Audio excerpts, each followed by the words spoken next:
Oi, gente nossa, graça e paz para todos vocês. Seja bem-vindo, meus queridos irmãos e irmãs de todo o Brasil. Quem vos fala, seu irmão em Cristo, Nilson Queiroz, do canal Verdadeira Graça. Estou com você já caminhando para 5 anos, mas estamos juntos. Estamos nesta caminhada para despertar, para alertar este povo que vive numa escuridão religiosa, numa mentira. E hoje a mensagem que eu tenho para nós é essa: há dois evangelhos. Mas, irmão Nilson, dois evangelhos? Sim. Esta palavra diz que existe dois evangelhos. Não existe um. Mas dos dois, qual é o verdadeiro? Só existe um. Assim como Deus. Ali no capítulo 4, versículo 5 de Efésios, que existe um só Deus, um só batismo e uma só fé. Então não existe dois evangelhos verdadeiros. Não existe dois Deus, três Deus, conforme se pregam por aí, Pai, Filho e Espírito Santo. Não existe. Deus é um só. Não existe 2, 3, 4, 5 tipos de fé. Você tem que ter fé na igreja. Você tem que ter fé nas minhas orações, fé na posição das mãos. As minhas mãos são abençoadas. Fé na unção do óleo. Fé nessa roupa que eu estou ungindo. Fé no batismo, eu vou te batizar. Fé na oração. Fé na campanha. O apóstolo Paulo diz que existe uma fé só. Duas. Batismo, só existe um. Não tem negócio de água. Água não tira pecado. Porque o próprio João, lá no capítulo 1 e versículo 5 do Apocalipse, ele diz que a água não tira pecado. Que os nossos pecados foi tirado. Nosso não. O pecado deles foi tirado pelo sangue. Então como vocês ficam aí atrás de água? Paulo não batizava ninguém. Por que Paulo não batizava? Porque o batismo verdadeiro está em Romanos capítulo 6. Você olha no versículo 3 ao versículo 6. Que o velho homem morreu na cruz de Cristo. Que nós fomos batizados na cruz de Cristo. Quando ele foi levado à cruz, ali está sendo o batismo verdadeiro. Não é água. Porque esses movimentos por aí batiza e diz, irmão, estamos em pecado. Chegou o dia da Santa Ceia, não existe Santa Ceia. Existe para os judeus, Páscoa. Eu já expliquei isso daí, você já está cansado de ouvir isso daí. Quem está em pecado aqui? Isso é uma tolice, isso é uma burrice. Quem está em pecado? Nós, gentil, nunca. Sabe o que é a palavra nunca? É uma palavra perpétua. Nunca tivemos pecado, não temos pecado e nunca no futuro teremos, porque o pecado não existe.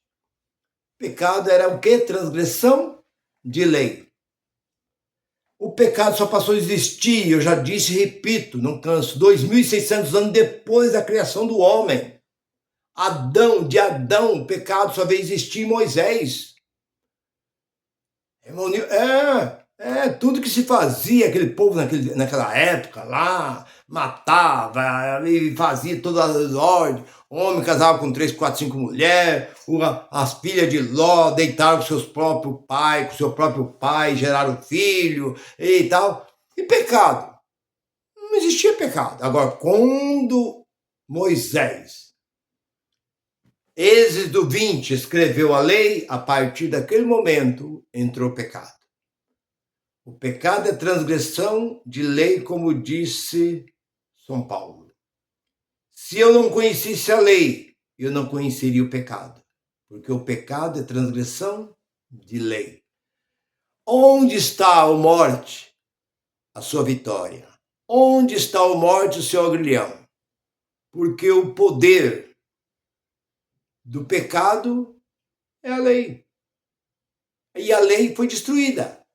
Então, está lá em 15:56 de 1 Coríntios, capítulo 15, 56. Então, meu irmão, vamos lá. A gente olha para esses movimentos. Não, mas Jesus mandou pregar o evangelho. Jesus apareceu, mas ele mandou quem? Ele mandou você? Jesus aparece lá no 28, versículo 19 ao 21 de Mateus. É-me dado todo o poder nos céus e na terra. Tudo bem. Portanto, ide por todo mundo, fazeis discípulo de todas as nações. Ali está dizendo de todas as nações. Batizando em nome do Pai, Filho e Espírito Santo. Aí eu já vejo um comentário que isso foi acrescentado pelos romanos.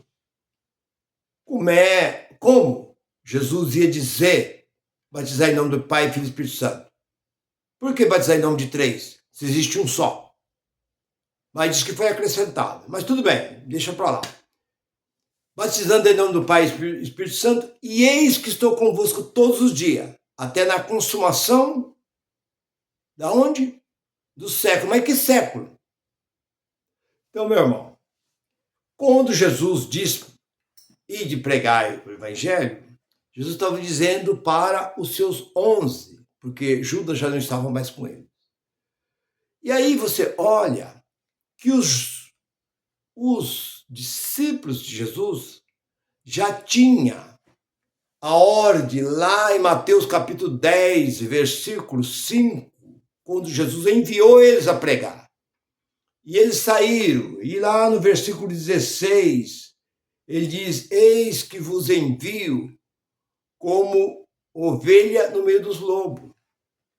Então nós olhamos que os discípulos já tinham a prática de pregar, de curar, de expulsar aquelas obras do mal que tinha sobre aquele povo.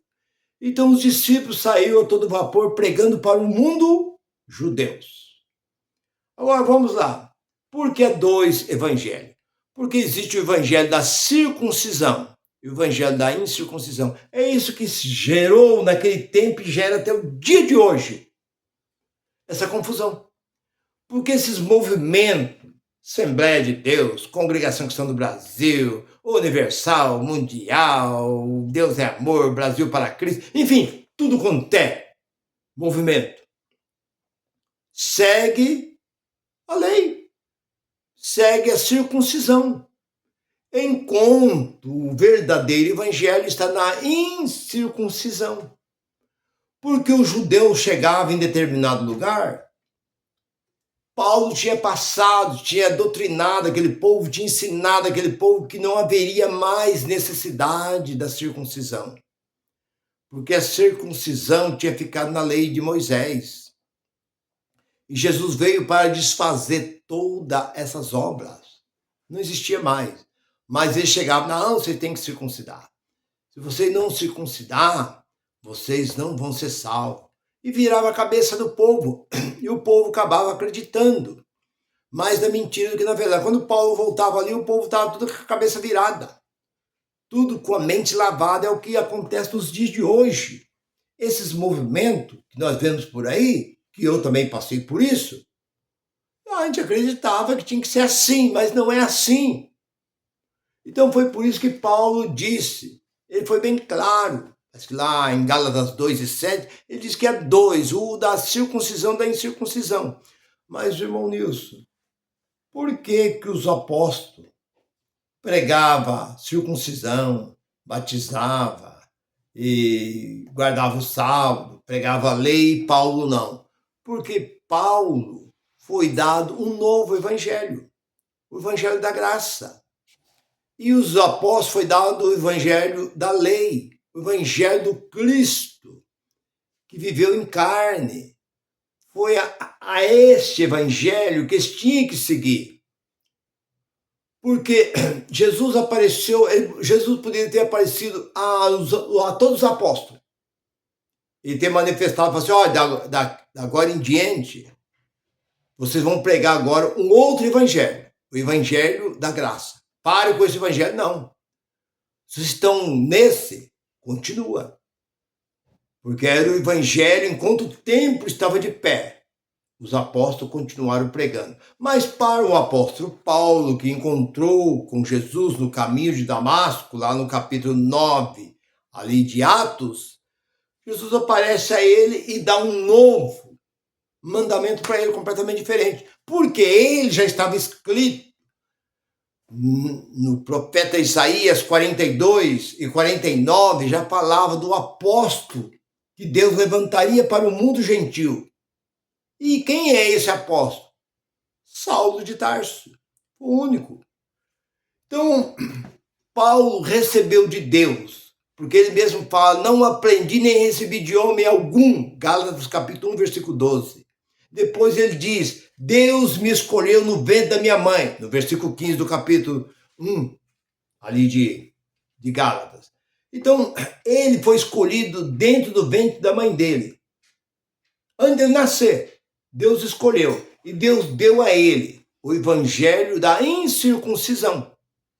Porque ele mesmo disse, lá no capítulo 1 de Gálatas, versículo 6 e 7, 8, você encontra ali, ele diz, muitos querendo confundir o evangelho de Cristo, mas não é outro, mas alguns que tentam confundir este evangelho. Mas ainda que nós mesmos, apóstolo, ou um anjo descer do céu, pregar um evangelho diferente desse que eu prego, Apolo prega, Timóteo, Tito prega, seja anátema, seja uma maldição. Então o evangelho de Paulo era o verdadeiro, porque ele diz assim, todas essas coisas eu digo segundo o meu evangelho. Porque o evangelho do apóstolo Paulo foi dado no capítulo 16, versículo 25, foi dado a Paulo o evangelho da incircuncisão que estava oculto, escondido, antes que o mundo fosse formado. Deus não deu esse evangelho nem mesmo não veio para ninguém. Foi reservado como Deus reservou a lei para Moisés. Desde Adão, 2.600 anos, Deus levanta Moisés para dirigir a lei. E Deus agora, já depois da morte do seu filho, Deus levanta Paulo, para pregar o evangelho da incircuncisão, foi pela qual ele disse, qualquer um que pregar outro evangelho, ainda que eu pregar diferente, seja uma maldição. Aí ele foi mais além. Ele diz ainda que um anjo desça do céu. Foi por isso que ele disse isso, porque ele sabia. Ele era apóstolo e era também um profeta. Ele sabia que nos dias de hoje ia aparecer muita gente aí por aí falando. Seu anjo, não, mas esse anjo, não, ele disse, se esse anjo desce do céu. E aí existem uns camaradas por aí, quando está dentro do sistema, a gente até se cala.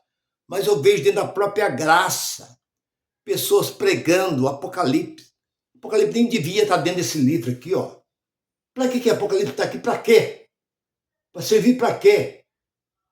Este livro chamado Apocalipse foi para alertar aqueles judeus que estavam na Ásia, para que eles não viessem para Jerusalém, ficassem por lá por causa da maldição que viria sobre Roma, naquela cidade. Nós não temos nada a ver com isso, você nem entende. Nem entende esse livro não tem 1% para nós gentil. Para nós gentil, nós encontramos nas cartas de Paulo, que serve para nós. Porque ele diz que o evangelho Deus levantaria para o mundo. Então ele diz o mundo gentil, não é o mundo judeu. O mundo judeu foi Jesus. Jesus veio para pregar somente, porque ele diz 15 e 24 de Mateus, eu vim somente as ovelhas perdidas da casa de Israel. Então ele não veio para outro povo, mas o apóstolo Paulo foi para todo o mundo gentil. E gentil somos nós. Que quem não é judeu é gentil, é gente. E é o que aconteceu. Então o apóstolo Paulo foi bem claro. E hoje ele fica aí, não, porque o anjo apareceu pregando. Lá ele disse assim, e aparece um anjo, e tal, e apareceu um outro anjo pregando o evangelho eterno e tal. Mas que evangelho eterno é esse? Anjo precisa de livro para pregar evangelho? Por quê? Se Jesus não precisou de livro, os apóstolos não precisou de livro, o apóstolo Paulo não precisou de livro, por que que um anjo vindo do céu tem que trazer um livro? No céu tem livro? Então, meu irmão, você tem que pôr sua cabeça no lugar. Usa sua inteligência. Esse anjo, o que ele falava? Esse anjo, ele falava o quê? Ele falava, acho que no capítulo 14, ele falava, acho que o versículo 6, 7 ali, ele falava que apareceu um anjo trazendo maldição. E esse outro diz assim, apareceu um anjo com um livro na mão, pregando o evangelho eterno, e diz, arrependei-vos porque o juiz é chegado. Que evangelho eterno é esse? Então, por que vocês que são pregador desse tal de evangelho eterno, por que vocês não pregam o evangelho eterno? Por que vocês não criam uma Bíblia para vocês do evangelho eterno? Fabricam a Bíblia do evangelho eterno e sai pregando. Pronto. Não, essa Bíblia aqui, fomos nós que reunimos e fizemos uma Bíblia do evangelho eterno. Porque não existe aqui dentro o evangelho eterno. O evangelho eterno é Cristo. O evangelho de Paulo, que ele diz que não existe outro além desse. E qualquer um que pregasse outro era maldição. Então, esse evangelho eterno é maldição. Esse evangelho que diz que o anjo apareceu pregando, esse anjo era um anjo maldito e a mensagem que ele trazia era maldição. Essa que é a verdade, porque está aqui, ó. Talvez você não aceita, mas eu sou aquele que mata a cobra e mostro, não o pau, mas mostro a cobra morta. Meu irmão, não há dúvida. Então não espera. Fique firme nesse verdadeiro evangelho da graça, que só existe esse, não existe dois. Continua me assistindo, continua compartilhando, curtindo e compartilhando. E eu te agradeço de todo o coração. Muito obrigado por você que já escreveu no meu canal, você que está pensando, está em cima do muro, decida. E a graça de Deus esteja sobre a vossa vida. Graça e paz para todos. Bye, bye.